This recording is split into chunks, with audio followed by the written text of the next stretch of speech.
Hi everybody, continuing on with our Lost Mines of Phandelver Roll with the Changes series.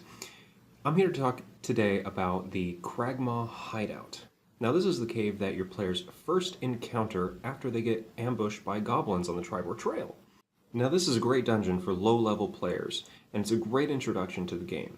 My only real problem with this dungeon is its physical layout. But before I get into that, let me fill you in on a few key characters that are in the dungeon. As always, spoilers ahead. There are three major characters inside the hideout. The first one is named Yeemik. He's an ambitious little goblin who wants to be the leader of the tribe, but he needs somebody to take out the guy who is actually the leader. The second major character is the leader himself. He's a big bad bugbear with bad attitude named Klarg. The third is a human named Sildar Hallwinter. Now he's the guy that was escorting your boss, Gundren, down the Triboar Trail when he got his ass whooped by a bunch of goblins and taken prisoner. Now Sildar is being held prisoner by Yeemik, and when Yeemik encounters the players, he wants to use Sildar as a bargaining chip to get the players to kill Klarg. Now this is all great, but as printed, there's really not a whole lot of incentive for the players to encounter Yeemik before they encounter Klarg, which leads to the players killing Klarg at best, and then rescuing Sildar, but not getting into the whole dynamic of the negotiation. And at worst, they kill Klarg, they loot his corpse and his cave, and then they get the hell out of Dodge. Why is this?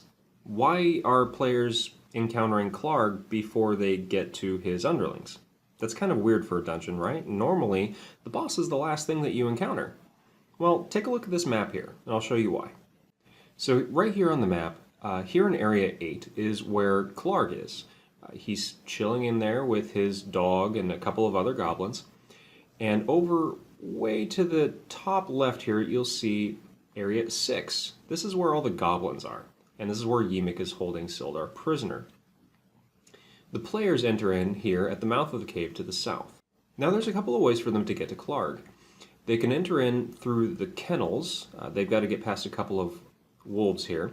But there's a little kind of a trash chute area that they can climb up and get into Klarg's den. So that's one way. The other way is that they walk up through the stream here, and they get to Area 7 where the two pools are. From Area 7, after they kill a few goblins, they can run right down into Area 8, right into Klarg's den. There's not a whole lot of incentive for them to cross this bridge here and go talk to the goblins. In order to facilitate a better flow, I'd recommend you switch areas 6 and 8 on the map. This way your players can go into the Goblin Den and talk to Yeemik right from Area 7, rather than run right into the boss. Then, once they're done negotiating, they can cross the bridge and then go fight Big Bad Klarg. Not to mention, why does Klarg need a trash chute all to himself? Doesn't it make sense to have that for the goblins? I mean, they've got a lot more trash than one big bad bugbear. Maybe. Also written in the module is a double cross from Yeemik. Once the players kill Klarg, he pushes Sildar off of a 10-foot drop, knocking him unconscious and forcing the players to fight and then save Sildar. This is something that doesn't really make sense to me. Why would the goblins double cross the players in this regard? It's just not safe for them. They're evil, but they're not stupid.